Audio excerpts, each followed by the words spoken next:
Okay, let's take a look at finding the range of a set of data. So I'm going to type in some numbers.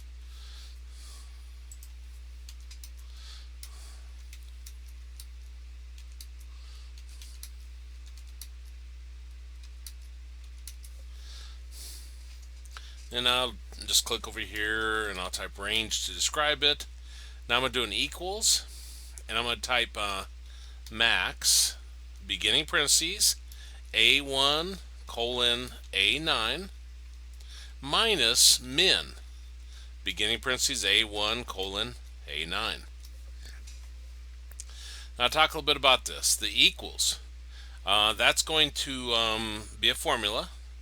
The max, and then beginning parentheses and closing parentheses here of A1 to A9, that's when we return the largest number.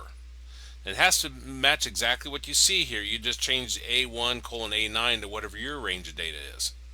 Minus your min, and that gets your smallest value in that range. And again, we got A1 colon A9.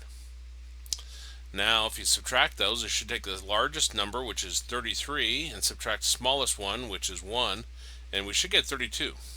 So let's press enter, and that gives us 32 for our range. Now, this is dynamic once you do this. Once I start changing numbers here, you should see it dynamically change. That's the beauty of formulas. That's how you find a range using Google Sheets.